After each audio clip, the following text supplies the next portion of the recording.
Mark got up from the sofa. He couldn't believe that his dad was saying no.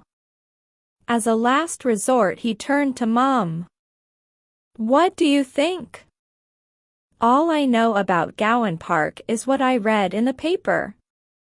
The council has made a couple of pitches and tennis courts where the old dairy used to be. Then there are lots of tracks and ramps for skateboards and bikes, to keep kids off the streets, I suppose. But I wouldn't want you to go there if Dad has a bad feeling about the place." Just what Mom would say. Mark stamped out of the room and up the stairs. On the landing he met Amy. "What's wrong with you?" she asked. "Dad's decided the new park's not safe. Just because it happens to be beside Gowandale. It's not fair." And he went into his room, slamming the door behind him. Amy went back into her own room. Gowan Park was all the talk at school, and she knew how much Mark had been looking forward to going there to cycle. Now he would be in a bad mood for days. Mark took his books out of his school bag and threw them down on his desk. Dad didn't know anything. How could he say the new park wasn't safe? Wasn't it supervised? Everyone knew Gowandale wasn't a good place to go, but he wasn't going there, was he? He pulled his maths books towards him and tried to concentrate on his homework, but his mind was too full of other things. Did he have to obey Dad if he was wrong? At least his rules usually had some point to them. Wear your helmet, even on the shortest journey. Okay. He sometimes felt a bit weird putting on a helmet to cycle round to the corner shop, but he could see the reason behind it. No, you can't play if the match is on Sunday. Fair enough, you had to obey God's laws. But this was just stupid. Amy was right. Mark was still in a bad mood the next morning. "Mark, are you listening to me?" snapped Mum. "I have to go to the dentist, and I won't be home till 5:30. I'm giving you the front door key. Amy has choir practice, so you'll be home first. You're in charge. I hope I can trust you." "Yes, yes, yes," muttered Mark, and he slouched off to school, where he got into trouble for a sloppy maths homework. He was glad when it was time to go home, and he was glad to go home to an empty house. He had just poured himself some juice, helped himself to a handful of biscuits, and settled down in front of the television when the doorbell rang. Who now? He groaned and went to see. It was his friend, Chris. "Quick, Mark, get your bike. My dad's going to give us a lift over to the park, and then we can ride home later." Mark could see Chris's dad sitting in his Jeep with the engine running. Chris's bike was already strapped to the carrier on the back. "Come on," urged Chris. "I thought your mom wasn't coming home till 5:30. "She's not," answered Mark, "but I have to be here for Amy." "Leave the key in the garage, then. Even I would know to find it there." Still Mark hesitated. Chris's dad sounded the horn. Chris was getting impatient, too. "Your dad's never going to find out." He paused and then went on, with a sneer, "Oh, I knew, you're scared God's watching you. Well, this isn't exactly major, and anyway, I thought God already had a place booked for you in heaven." Mark hated it when people scoffed at him for being a Christian, and Chris's scoffing was the worst of all. When he was younger, he had gone to Sunday school and youth group with Mark, so he felt he really knew a thing or two about the Bible. "I haven't got all day, boys," shouted Chris's dad from the Jeep. Mark made up his mind. "Okay. You get my bike out of the garage while I get changed." By the time Mark had pulled on some old clothes, Chris and his dad already had his bike on carrier. Just at the last moment, he remembered to leave the key on top of the freezer in the garage. "Please, God, help Amy to find it there," he prayed automatically, before jumping into the back of the Jeep. Chris's dad hadn't much to say on the journey over to Gowan Park, but, as he was unloading the bikes, he winked at Mark and said, "Mark, sure you're back by 5:30. "Help," thought Mark, "he knows I'm not meant to be here." The park lived up to all the reports. Mark and Chris worked up quite a sweat practicing stunts. They were leaning against a fence, having a rest, when Mark suddenly spotted a familiar figure crossing the car park near the main gate. His heart lurched, and he grabbed Chris's sleeve. "Chris! My dad's here. He's coming this way. Quick, follow me."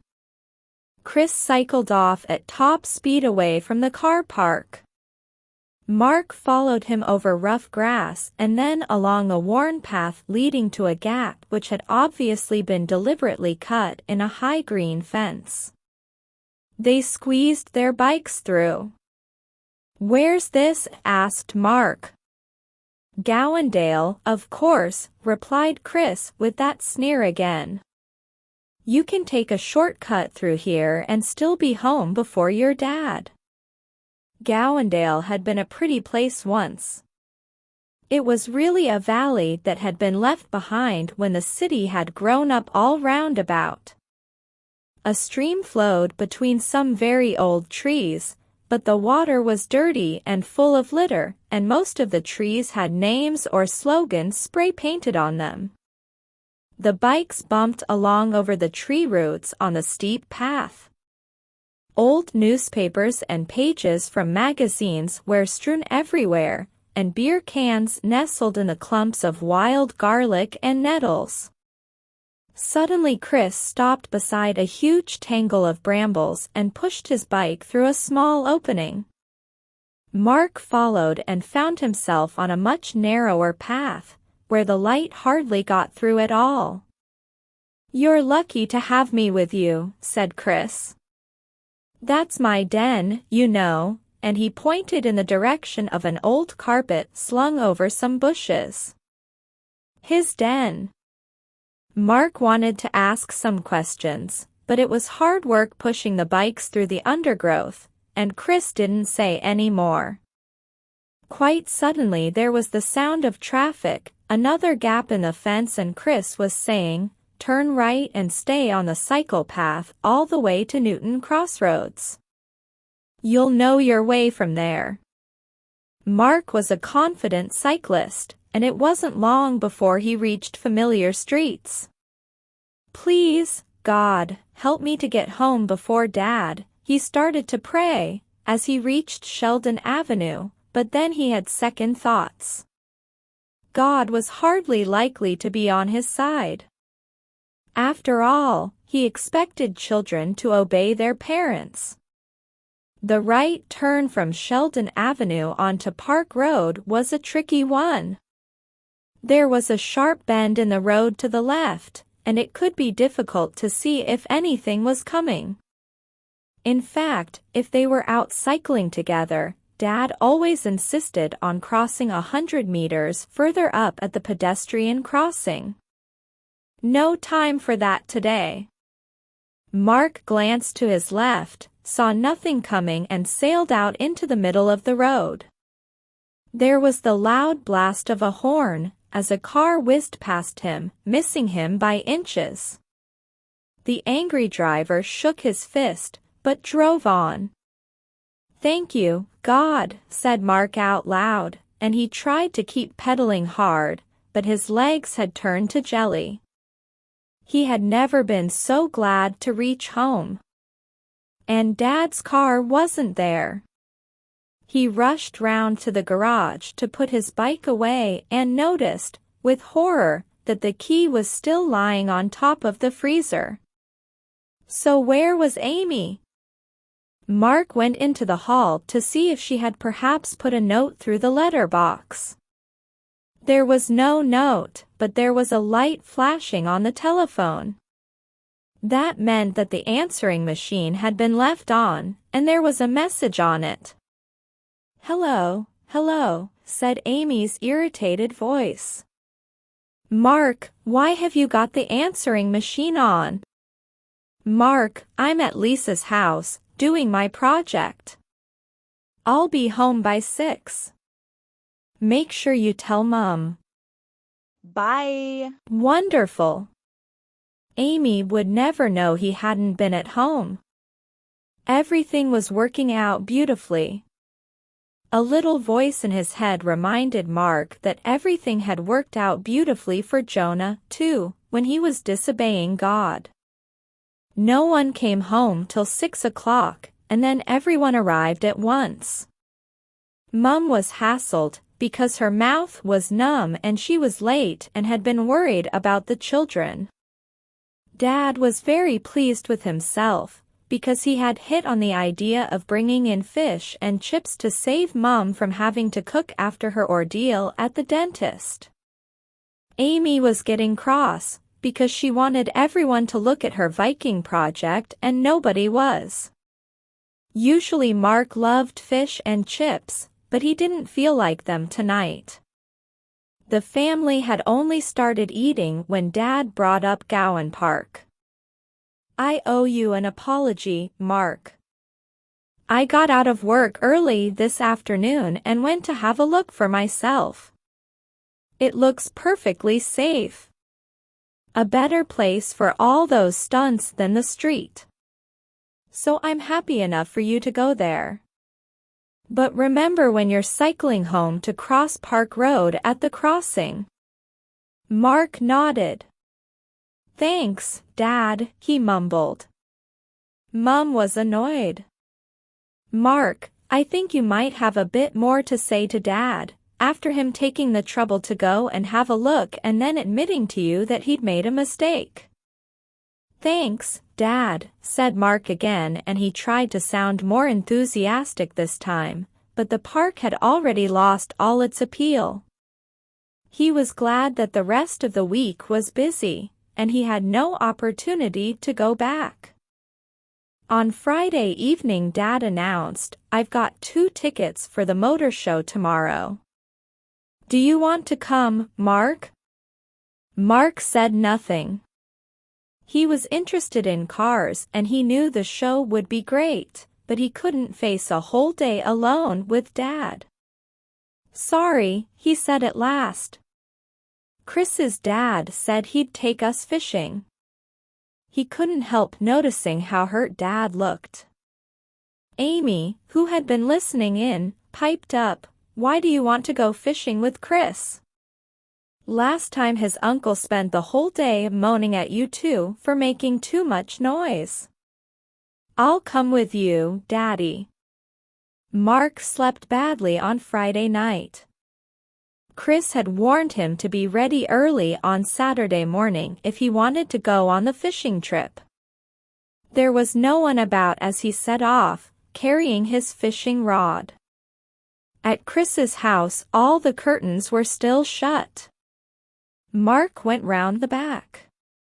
Funny, the Jeep wasn't on the drive. Chris was sitting dejectedly on the back doorstep. He didn't even lift his head when Mark came round the corner.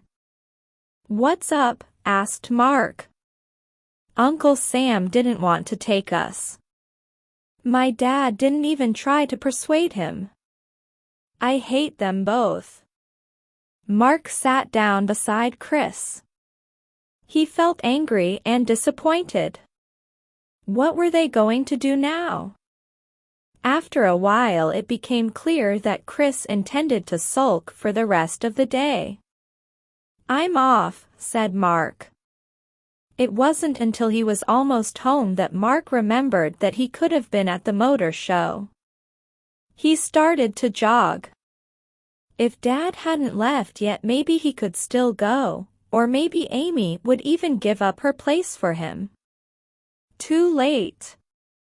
There was Dad's car pulling out at the junction up ahead. He could see Amy in the front seat. She would be chattering away, all excited. What did she know about motor shows? He kicked a stone into the gutter and straggled home. Mum was very sympathetic, but Mark didn't want her sympathy or her suggestions. He didn't even reply when she called upstairs after him. "Why don't you and Chris go to the new park? I could make you up a nice lunch." He flopped down on his unmade bed and stared up at the ceiling. Stupid Uncle Sam. Stupid Amy. A whole Saturday ruined. His Bible, with his reading notes tucked inside them, lay on his bedside table. He hadn't read them since Tuesday. Maybe he would feel better if he did. He looked up Wednesday's reading, Psalm 66. Mechanically he read down to verse 18, "If I had cherished sin in my heart, the Lord would not have listened." Not much point in that, then, he thought to himself. God's not going to listen to me, unless I own up. But I don't want to do that, I'd be in so much trouble. He wondered whether he was still a Christian. Chris was right about that, at least. Once you trusted Jesus as your Savior, God did book you a place in heaven. He knew you couldn't earn a place there by being good, so he reckoned you couldn't lose it by being bad. Only, it didn't seem like a very good way of showing Jesus that you loved him. It didn't make you feel too good inside either, and it was horrid not being able to talk to God, or Dad. He tossed the Bible aside. "Oh, come on, Mark," he said to himself. As Chris says, this isn't exactly major. You disobeyed Dad once, just once. Now Dad has admitted it was a silly rule in the first place. He'll never find out. Get over it.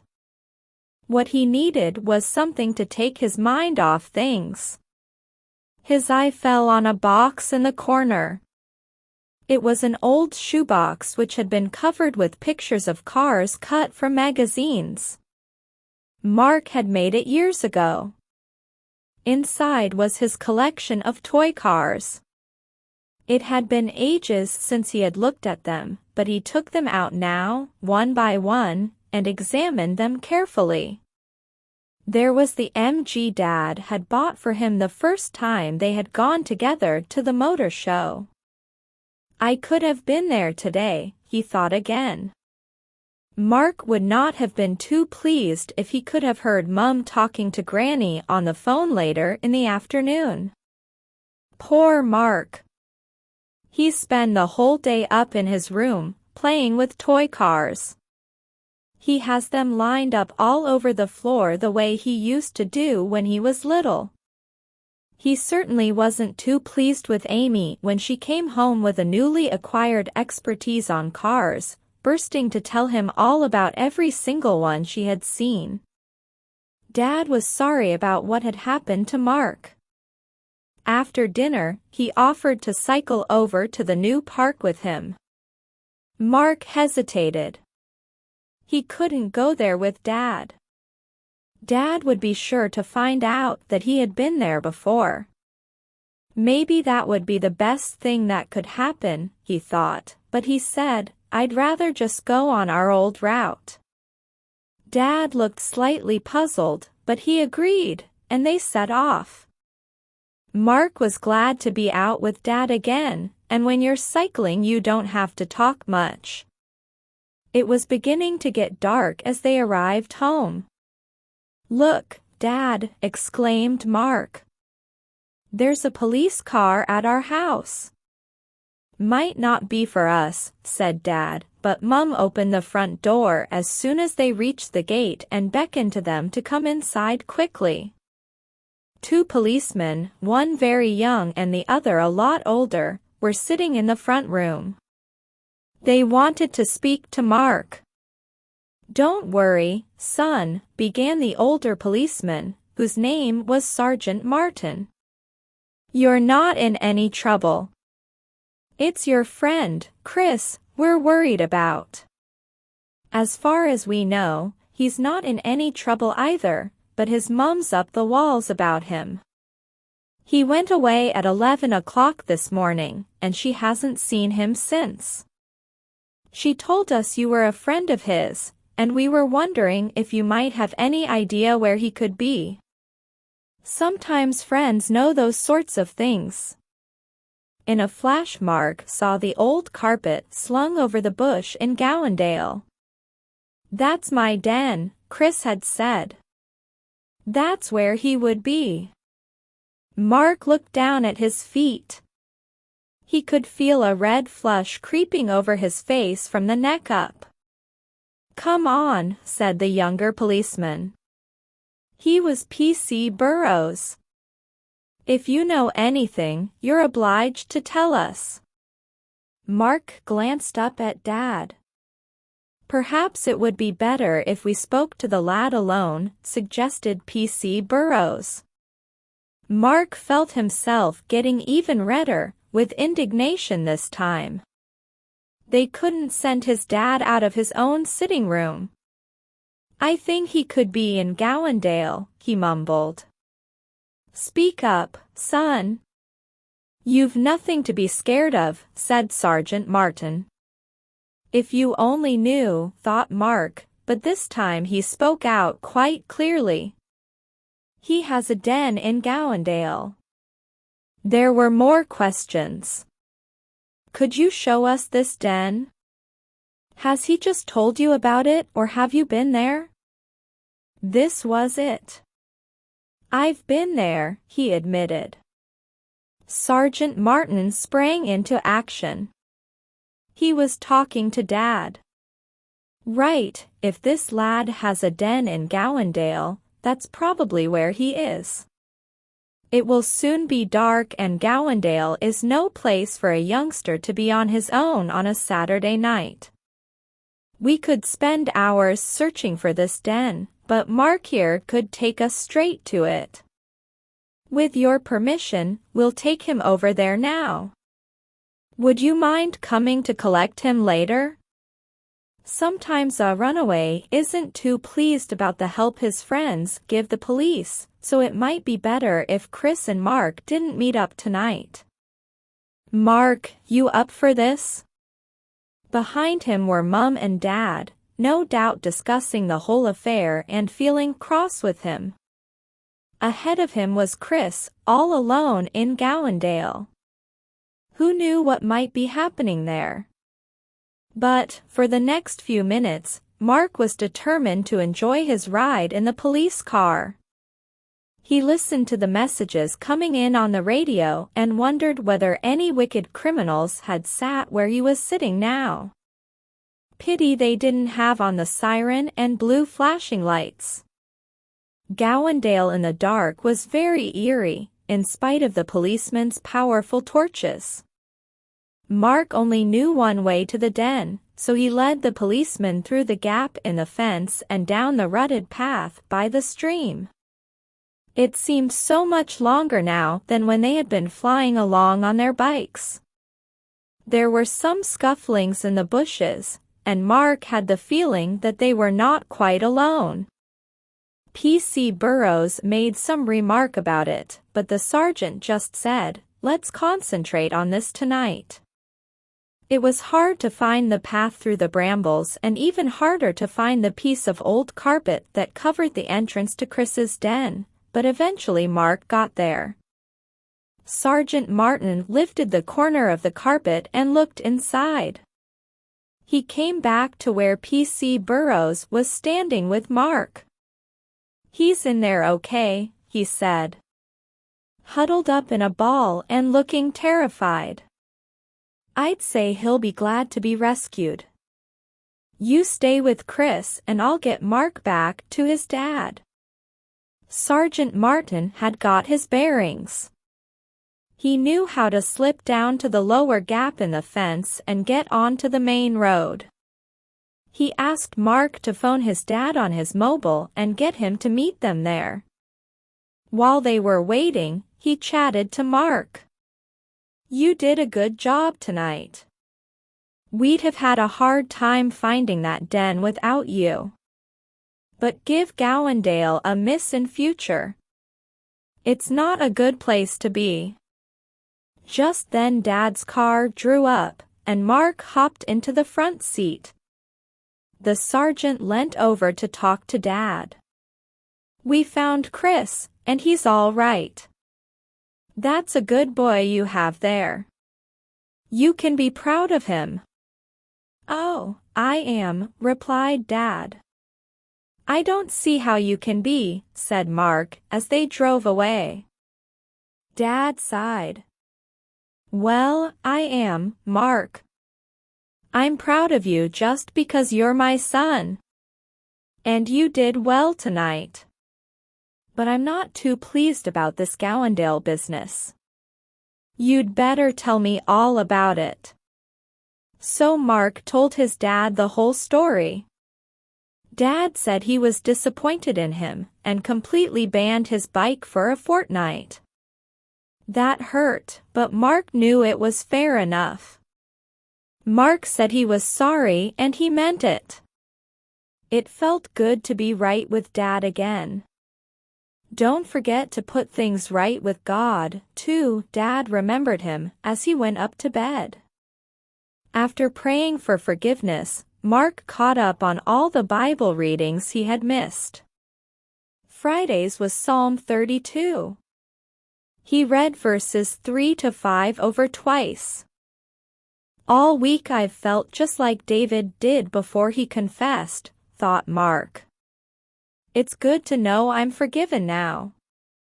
Next time I do something wrong, I'm going to sort it out straight away." He slept like a log that night. At dinner time the next Friday, Dad looked smug. "Guess what? Jim at work gave me some tickets for the motor show in Gregstone tomorrow. He thinks it's too far to travel. If we leave early we could make a day of it, Mark. Chris can come too, if he likes." Mark was delighted. "But Chris can't come. He's grounded. Forever, I think." Mark didn't mind. Just Dad and him would be even better. Amy was not delighted. "You mean you're going to take Mark to the motor show? After all he's done? He doesn't deserve it." Mum tried to calm her down. "Now, come on, Amy. If Dad wants to do something nice for Mark, that's okay. That's how our family works. We don't expect you to earn everything we do for you either, now do we?" She turned her attention to Mark. "What about Chris? Has he forgiven you for telling about his den?" Mark nodded. "I think he was glad to see the police in the end. Gowandale was very scary in the dark. You know, Dad, he says he wants to come back to youth group when he is allowed out again. He wanted to know if you were still a leader." Dad laughed. "Was that a bad thing? He always thought I was far too strict." Mark tried to keep the surprise out of his voice. "No, that seems to be a good thing. He says you're sound a dot."